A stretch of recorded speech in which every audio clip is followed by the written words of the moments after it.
আমি ক্লাস শুরু করি। রেকর্ডিং অন করা আছে। তো আমরা লাস্ট ক্লাসে এই জায়গাতে আমরা এসেছিলাম যে ক্যাপিটাল অ্যাকাউন্ট লিবারেশনস কখন ইকোনমির জন্য ভালো, বা কোয়েশ্চেনটা হচ্ছে যে is capital account growth is good for liberation is good for growth. তো এখানে যেটা আনসার হচ্ছে, আনসার দুই ধরনেরই। ডিপেন্ডস অন দা, যদি তোমার স্টেবল ইকোনমি থাকে এবং ডোমেস্টিক এবং ইন্টারন্যাশনাল ফাইন্যান্স শেয়ার মার্কেটের স্টেবিলিটি থাকে, তাহলে ইয়েস। আর হচ্ছে ভোলাটাইল হলে সেই ক্ষেত্রে দ্য আনসার ইজ নো। তো এখান থেকে আমরা বলতে পারি যে যে তোমার এটা খুব, it would be therefore seems unwise যে আমরা ক্যাপিটাল ক্যাপিটাল অ্যাকাউন্টের উপর যে কন্ট্রোল বা লিবারেশনে আমরা যে লিবারেশনের ডিসিশনটা নেওয়া during the period of market turbulence যখন থাকবে, তখন তোমার ক্যাপিটাল অ্যাকাউন্টের রেস্ট্রিকশন উঠিয়ে দেওয়াটা এটা হচ্ছে আনওয়াইজ হবে। এবং এটা হলে যেটা হবে, that will result in damage to countries growth prospect and poverty reduction.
আমি ডিসকানেক্টেড হয়ে গেছিলাম।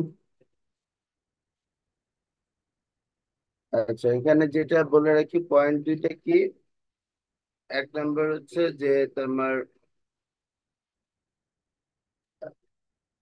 এক নম্বর পয়েন্টটা এখান থেকে আমরা বলতে পারি যে কান্ট্রিজ যদি এগুলো মার্কেট টার্বুলেন্স থাকা অবস্থায় তাদের ক্যাপিটাল কন্ট্রোল এটা উঠানো উচিত হবে না। দুই নাম্বার হচ্ছে যে তোমার লিবারালাইজ, ডেভেলপিং কান্ট্রি যেহেতু ভালনারেবিলিটিটা বেশি for developing country then the relative to develop countries, the cost of maintaining no restriction on capital movement in times of financial market turbulence will be considerably higher for developing countries. So, এই যে market টার্বুলেন্সের সময় developing country এক্ষেত্রে বেশি ক্ষতিগ্রস্ত হবে যদি তারা capital লিবারালাইজেশনটা করে।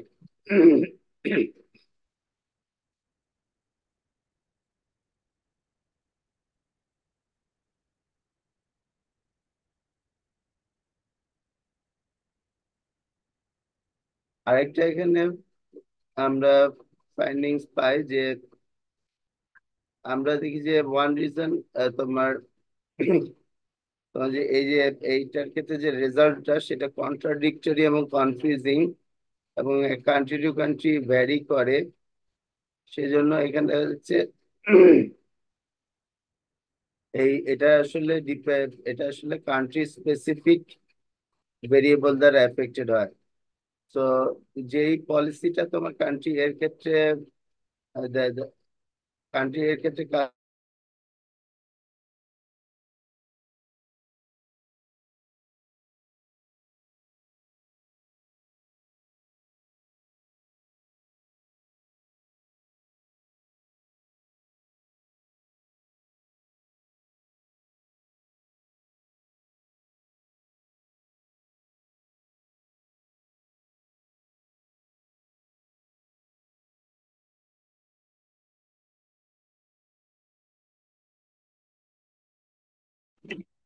স্যার, আপনাকে আমরা শুনতে পাচ্ছি না।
এই তো আমরা তোমাদের ভিডিও অফ রাখো, এমনিতে নেটের কানেকশনের অবস্থা খারাপ।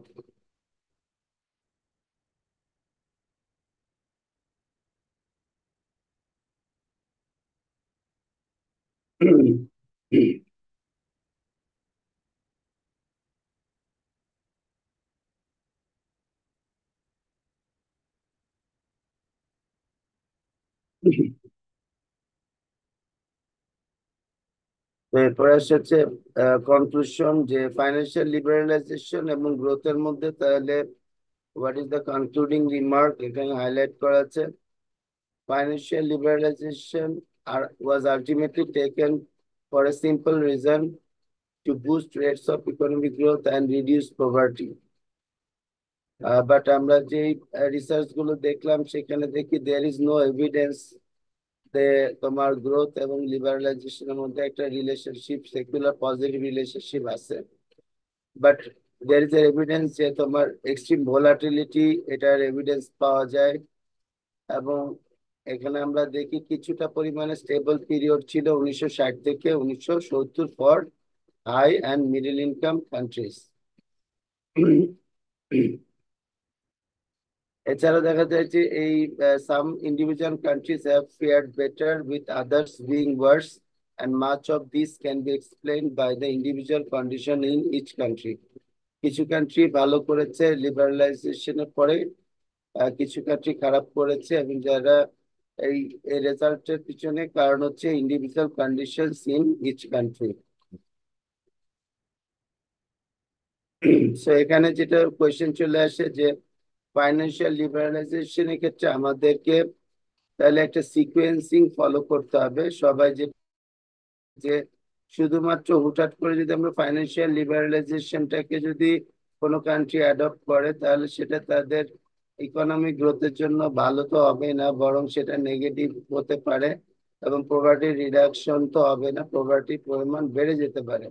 তো সেজন্য সবাই এখানে তোমার after the liberation case in Latin America, the countries like Argentina and Chile, এরা কি এখানে তোমার কিছু সিকোয়েন্সিং এর বা সিকোয়েন্সিং তৈরি করেছে, সিকোয়েন্সিং সাজেস্ট করেছে ইকোনমিস্টরা। এবং এই সিকোয়েন্সিং গুলা কি এখানে এর আগে আমরা যেটা পড়েছিলাম জাস্ট পয়েন্ট পড়েছিলাম, বাট এখানে সিকোয়েন্সিয়ালি দেওয়া হয়েছে। তার মানে এখানে নাম্বারস আর ইম্পর্টেন্ট, 1 2 3, মানে একের পরে দুই, দুইয়ের পরে তিন, এভাবে যেতে হবে। সো ফার্স্ট অফ অল এখানে তোমার কান্ট্রিকে তোমার কি করতে হবে, এক নম্বরে stabilize the macro economic environment. So কান্ট্রিকে তার যে ম্যাক্রো এনভায়রনমেন্টকে স্টেবিলাইজ করতে হবে, তাকে ইনফ্লেশন কন্ট্রোল করতে হবে, তাকে এখানে তার অন্যান্য যে ভেরিয়েবল গুলো আছে ম্যাক্রো ভেরিয়েবল, এগুলোকে তাকে কন্ট্রোলে রাখতে হবে। তো ম্যাক্রো ইকোনমিক স্ট্যাবিলিটিটা আসার পরে এরপরে তারা যাবে এরপরে ঠিক করবে, এরপরে তারা remove restrictions on international trade.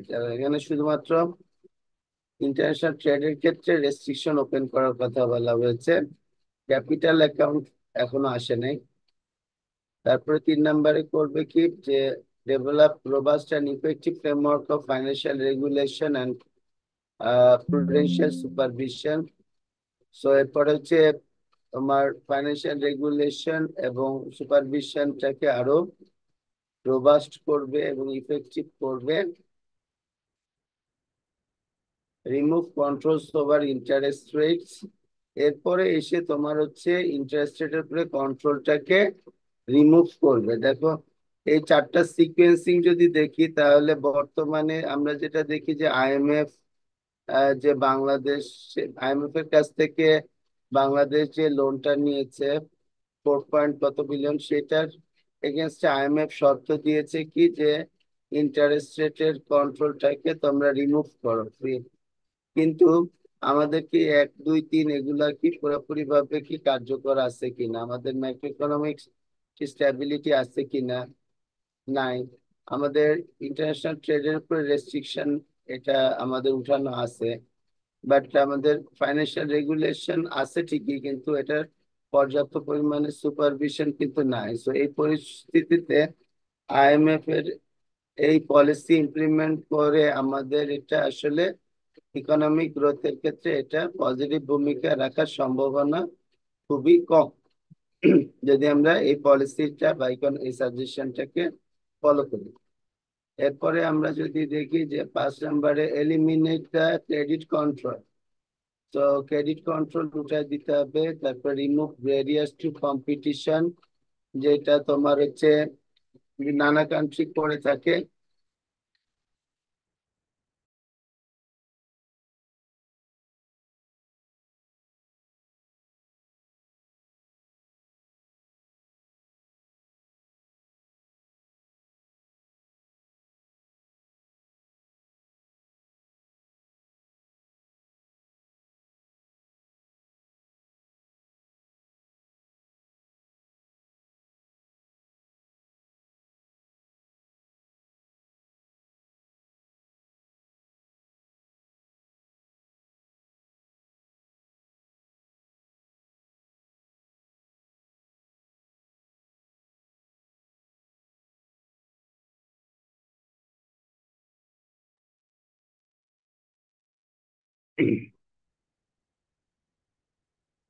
তো রিমুভ ব্যারিয়ার্স টু কম্পিটিশন, তো এটার ক্ষেত্রে হচ্ছে তোমার যে কোনো ধরনের অ্যান্টি ডাম্পিং পলিসি নেওয়া যাবে না, এবং কান্ট্রি টু কান্ট্রি এই কম্পিটিশনের এগেনস্টে কোনো ধরনের ব্যারিয়ার যেমন টেরিফ, কোটা, এগুলো রিমুভ করা। টেরিফ থাকলে কোটা, এগুলা রিমুভ করা। ফাইনালি হচ্ছে তোমার এগুলো 6 নম্বর পয়েন্ট হলে দেন হচ্ছে লিবারালাইজ দ্য ক্যাপিটাল অ্যাকাউন্ট।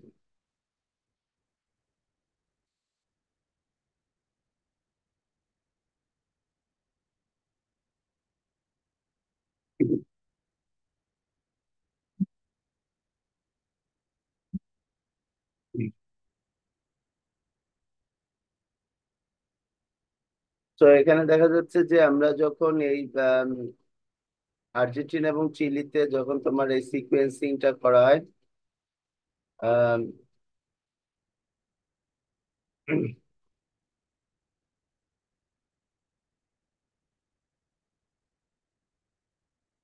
তো ওইটা ওই আর্জেন্টিনা এবং চিলিতে তোমার এই প্রসেসটা অ্যাডপ্ট করা হয় প্রাথমিকভাবে।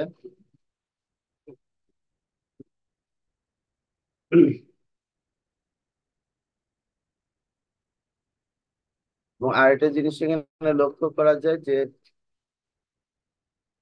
countries attempting to liberalize their financial sectors are more likely to succeed if they do so in an environment of at least relative macroeconomic stability. So liberalized পলিসিটা তখনই গ্রহণ করা উচিত যখন তোমার হচ্ছে ম্যাক্রো ইকোনমিক স্ট্যাবিলিটিটা থাকবে। এবং এছাড়াও দেখা যায় যে আরে এই যে তোমার যে ইফেক্টিভ রেগুলেটরি ফ্রেমওয়ার্ক এবং সুপারভিশন, এটাও জরুরি। Because before it is free from government control. তো আমি যখন প্রাইভেটাইজেশন করব তার আগে আমাকে ইফেক্টিভ রেগুলেটরি ফ্রেমওয়ার্ক এবং সুপারভাইজরি মনিটরি সার্ভিসটা চালু করতে হবে। তাহলে তোমার হচ্ছে ওইটা ফলপ্রসূ হবে।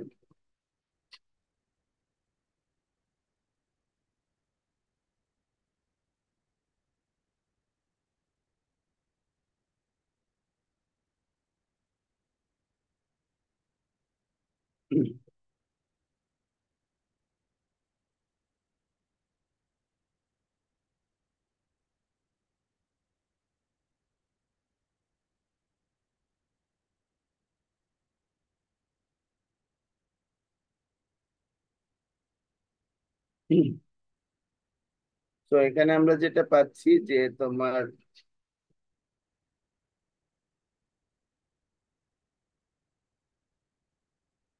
এখানে একটা রেজাল্ট দেখো যে half of the countries entered the liberalisation process with a long track record of government fiscal deficit at more than 5% of GDP.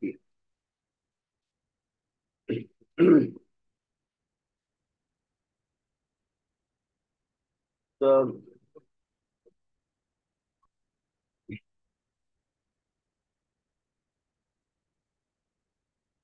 এক্ষেত্রে আমরা দেখি যে বেশিরভাগ ক্ষেত্রে তোমার ভালনারেবিলিটি বা ইনস্টেবিলিটিটা বেশি ছিল। তোমার হাফ অফ দ্য কান্ট্রিজ এর ক্ষেত্রে আমার হাই ইনস্টেবিলিটি দেখা গিয়েছে।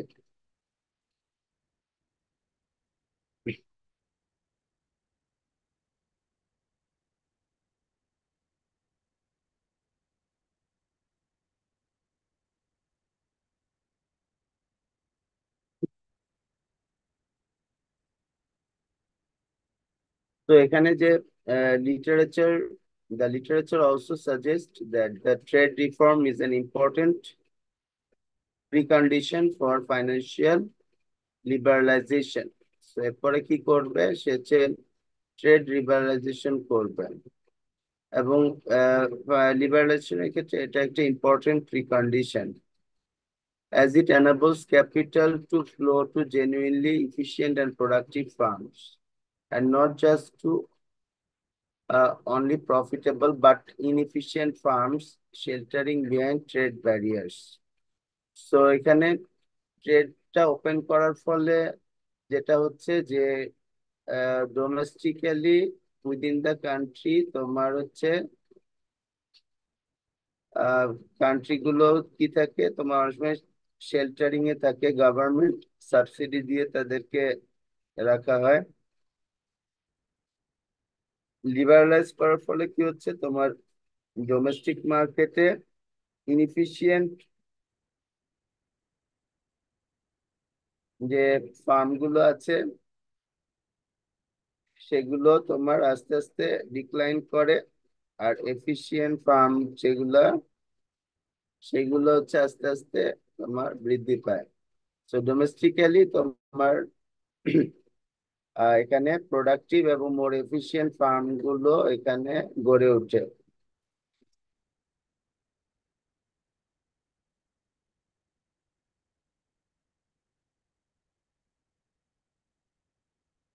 এবং এই জন্য দেখা গিয়েছিল যে the majority of the developed countries did indeed introduce trade reforms ahead of financial liberalization. তারা ফাইন্যান্সিয়াল লিবারেশনের আগেই তারা ট্রেড রিফর্ম করেছে, like Korea, Mexico, Thailand, all of them did it. এবং for remainder, many countries introduced trade reforms simultaneously with financial liberalization. Developed country financial লিবারেশনের পূর্বে করেছে, অনেক country করেছে simultaneously at the same time, but এই ক্ষেত্রে সংখ্যাটা খুবই কম, লাইক অস্ট্রেলিয়া, ইন্দোনেশিয়া, মালয়েশিয়া, এগুলোর ক্ষেত্রে বলা হচ্ছে।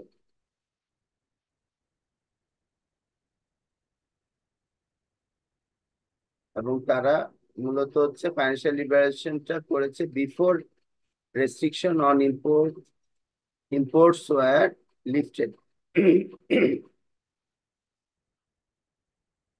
তো এই কান্ট্রি গুলা তারা ট্রেড লিবারালাইজেশন হওয়ার পূর্বেই ফাইন্যান্সিয়াল লিবারালাইজেশন শুরু করেছে। আর ব্যাংকিং সেক্টর রিফর্মের ক্ষেত্রে তোমার রেজাল্টটা হচ্ছে একটু মিক্সড।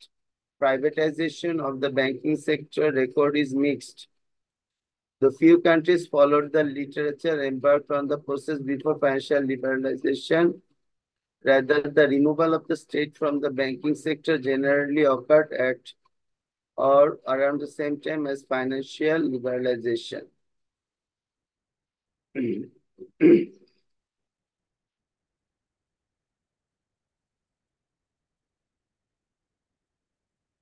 তো তুমি ট্রেডটাকে লিবারালাইজ করে দিলা। প্রথমে তুমি ম্যাক্রো স্টেবিলিটি এনশিওর করলা, তারপর হচ্ছে তুমি ট্রেড লিবারালাইজ করলা, এরপরে তুমি প্রাইভেটাইজেশন করলা, এরপরে তোমার নেক্সট স্টেজ হচ্ছে কি যে তোমার framework of financial regulation and supervision. So regulation এবং সুপারভিশন নিয়ে তোমাকে এরপরে নেক্সট স্টেপ নিতে হবে। এই ক্ষেত্রে যেটা থিওরি সাজেস্ট করে সেটা হচ্ছে most countries did not view this as a particularly important component of the reform. অনেক কান্ট্রি এটাকে ইম্পর্টেন্ট কম্পোনেন্ট মনে করে না। For developing countries only some countries mentioned the prudential supervisory banks ahead of financial liberalization, while a number of countries attempted to perform both tasks simultaneously. The bulk of countries, however, only seriously attempted to improve regulatory and supervisory frameworks some years after financial liberalization had begun. So, কতিপয় country এখানে নাম উল্লেখ করা আছে, তারা এটা follow করেছে এই পয়েন্টটা। বাকিরা হচ্ছে সাইমালটেনিয়াসলি করেছে, এবং বেশিরভাগ কান্ট্রি দেখা গেছে আফটার লিবারালাইজেশন এই প্রসেসটা শুরু করেছে। আচ্ছা, সো রেগুলেশনের ক্ষেত্রে তিনটা রেকর্ডই পাওয়া যাচ্ছে, যে বিফোর তোমার লিবারেশনের পূর্বে করেছে, তারপরে তোমার সাইমালটেনিয়াসলি করেছে, বিফোর করেছে, সাইমালটেনিয়াসলি করেছে,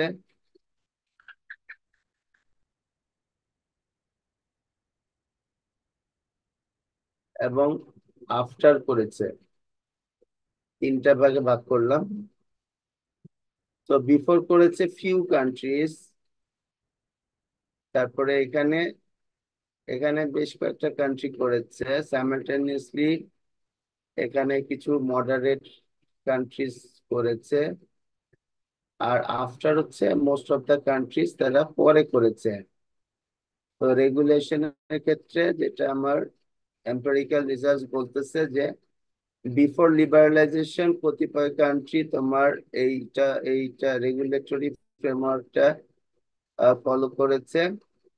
মডারেট মানে মেনি কান্ট্রিজ তারা হচ্ছে সাইমালটেনিয়াসলি করেছে, আর after liberalization most of the country করেছে, কারণ এখানে অনেক কান্ট্রি মনে করতো যে এটা রিফর্ম করার জন্য এটা ইম্পর্টেন্ট কোনো কম্পোনেন্ট নয়।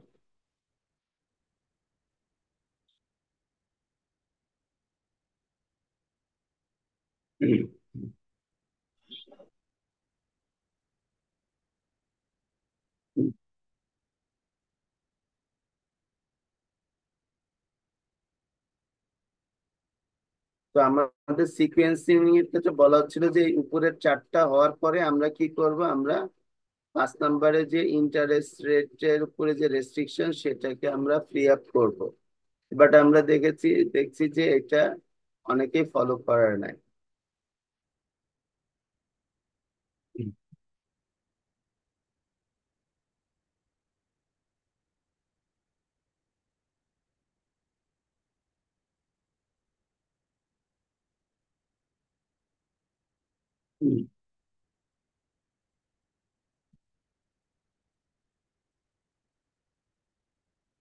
So after all this discussion, তারা যে উইলিয়াম 1993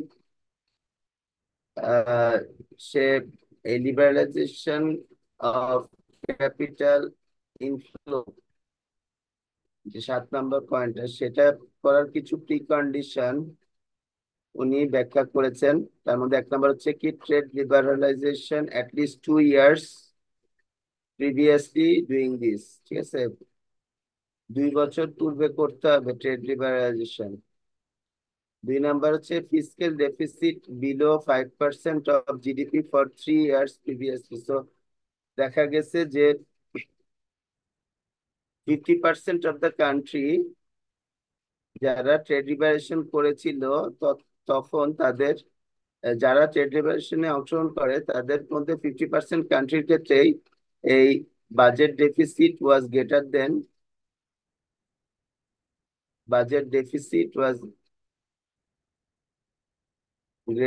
5% দেখা গিয়েছিল অফ জিডিপি।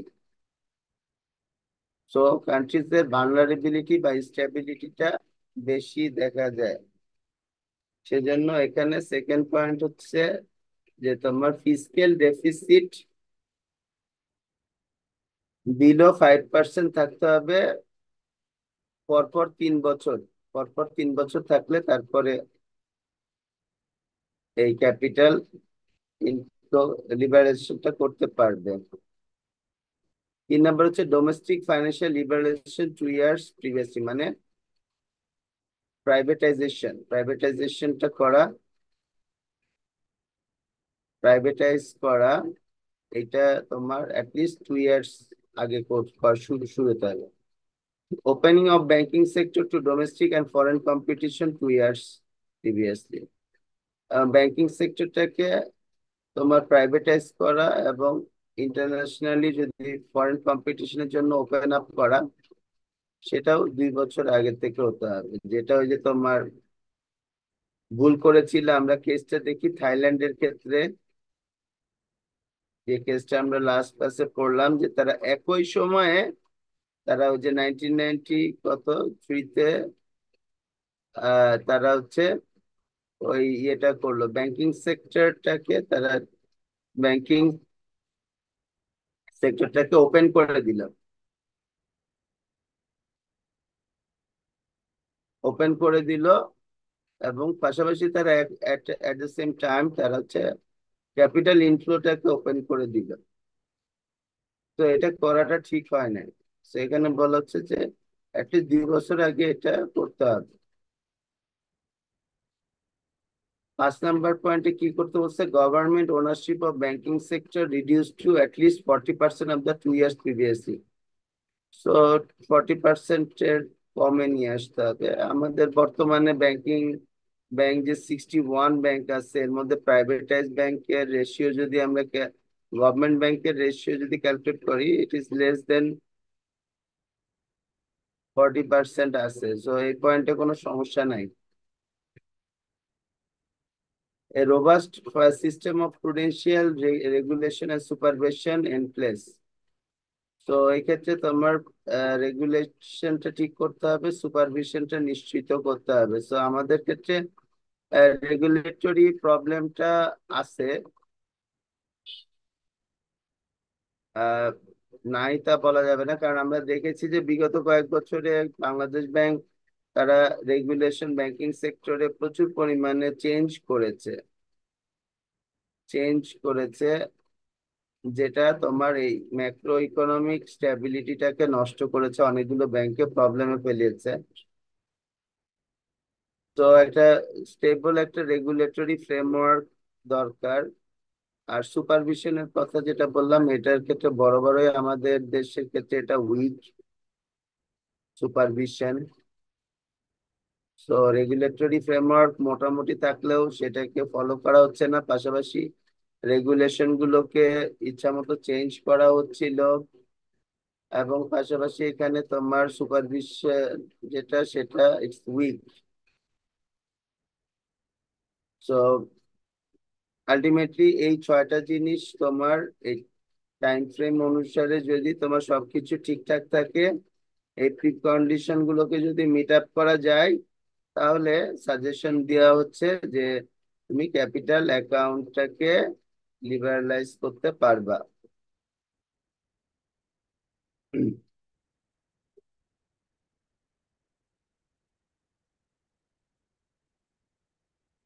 এবং এখানে যারা প্রপোজ করেছে তাদের মতে যে while most of these preconditions were in place, fourth and sixth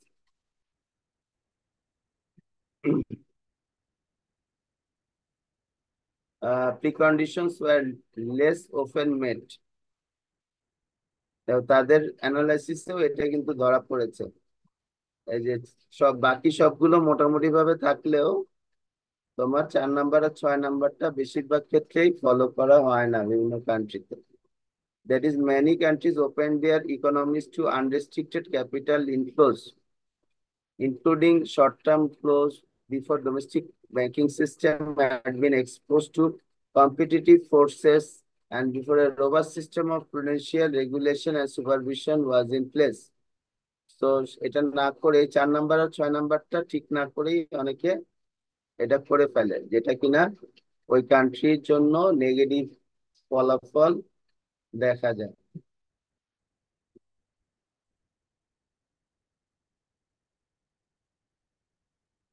যদি আমরা ডেভেলপিং কান্ট্রিগুলোর দিকে তাকাই, it is therefore clear that many of the preconditions now considered to be essential were not in place in many countries before the process began. So, developing country ক্ষেত্রে এই মানার ব্যাপারটা আরো কম। In particular, the importance of exposing the domestic banking sector to competition and regulatory framework, যেটা হচ্ছে 4 number এবং 6 number point, এটা developing কান্ট্রির ক্ষেত্রে আমরা খুব একটা মানতে দেখি না। Clearly not given enough weight.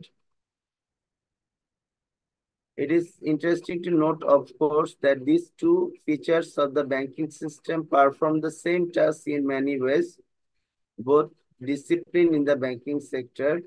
If we accept that in general terms, banks have a tendency to take on excessive risks, then mechanisms must be put in place to prevent this. যদিও এই যে যে দুইটা 4 number এবং 6 নাম্বারের কথা বলা হচ্ছে, দুইটা আসলে ব্যাংকিং সেক্টর ডিসিপ্লিন আনয়নের ক্ষেত্রে বলা হচ্ছে, দুইটা সিমিলার পারপাস। বাট যেহেতু আমরা জানি যে ব্যাংকিং সেক্টর তোমার এক্সেসিভ রিস্ক ক্রিয়েট করে, টেক করে, সো এই ক্ষেত্রে তোমার ডিসিপ্লিন আনাটা বেশ জরুরি।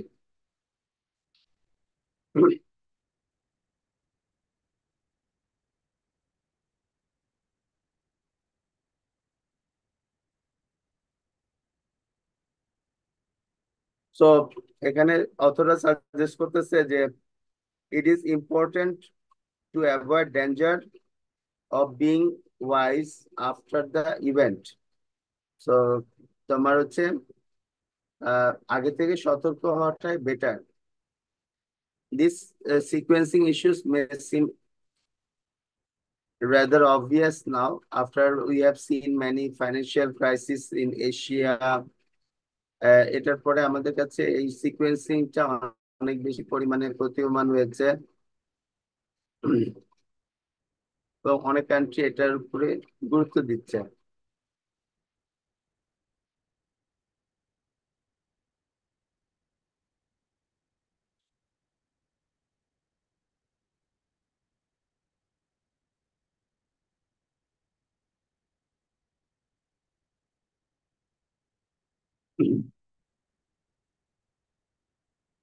এখানে যদি আমরা দেখি যে তোমার ক্যাপিটাল অ্যাকাউন্ট লিবারালাইজেশনের ক্ষেত্রে নিউ লিবারাল ইকোনমিস্ট তারা কি বলেছেন, যেমন তাদের একটা একটা রিসার্চ হচ্ছে যে ডেভেলপিং কান্ট্রি ক্ষেত্রে তারা রিসার্চ করেছে, তাদের তাদের যেটা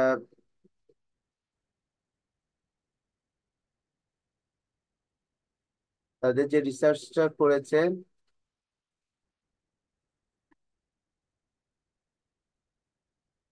তাদের তাদের রিসার্চের first stage of the study তারা টেস্ট করেছে to see whether the appointment of a new liberal finance minister or central bank governor is itself a random event. Interestingly, finds that such appointments are correlated with need to establish international economic policy credibility, but only in case of finance minister. এবং second স্টেজে দেখা গেছে controls for the factors that may have influenced original appointment of the financial minister and finds strong evidence. So এখানে তাদের রিসার্চটা দেখা গেছে যে financial minister এর অ্যাপয়েন্টমেন্টের সাথে এটার কোনো সম্পর্ক আছে কিনা। So even when the possibility of non-random selection is taken into account, the coefficient measuring the influence of a new liberal policy-making team is signed as expected and significant. This finding strongly suggests that neoliberal economies matter for policy choices independent of the process of leading to their appointment. So, as a neoliberal economistরা যদি তোমার financial এই কন্ট্রোলটা যদি তাদের কাছে থাকে, তাহলে সেখানে এই রিফর্মটা হওয়ার সম্ভাবনাটা আমরা বেশি দেখি, বিকজ তারা এটার পক্ষে।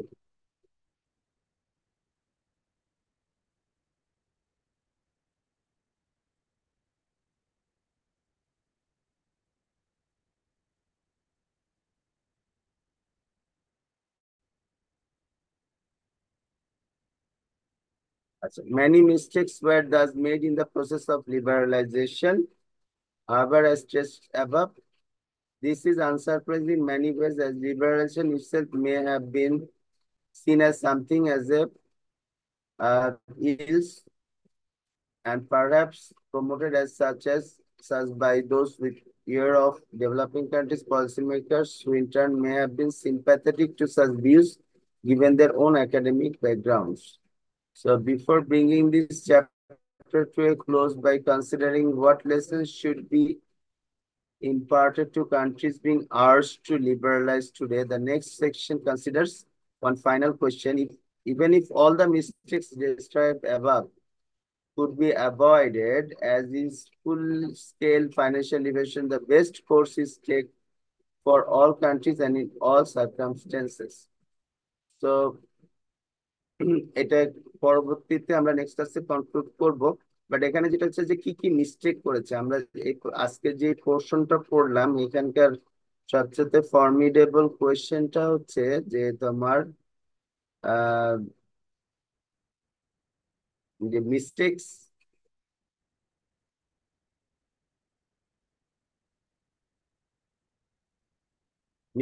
মিস্টেক্স গুলো তারা করেছে কান্ট্রি গুলো লিবারেশনের ক্ষেত্রে। মিস্টেক্স গুলো কি কি আমরা আলোচনা করলাম, যে তারা ম্যাক্রো ইকোনমিক, 1 নম্বর মিস্টেক্স কি পেলাম, যে ম্যাক্রো ইকোনমিক স্ট্যাবিলিটি না থাকতেই তারা করেছে, যেটাকে তারা রিসার্চ করে দেখেছে যে বাজেট ডেফিসিট 5% বেশি ছিল। Budget deficit 50% of the country is going into liberalization. So that was a mistake. 2 নম্বর পয়েন্টে ট্রেড ফ্লো রেস্ট্রিকশন উঠানোর ক্ষেত্রে মিস্টেকটা কি ছিল, যে তোমার এখানে ট্রেড ব্যারিয়ার রেস্ট্রিকশন অনেকে আগে করেছে, কেউ সাইমালটেনিয়াসলি করেছে, কেউ পরে করেছে, এবং এই ক্ষেত্রে এটাকে তারা বিভিন্ন সময় করেছে। এবং এই ক্ষেত্রে তারা হচ্ছে তোমার 4 নম্বর হচ্ছে 3 নম্বর হচ্ছে তোমার এখানে তারা ওই মিস্টেকের মধ্যে আমরা দেখলাম যে তার যে ব্যাংকিং সেক্টর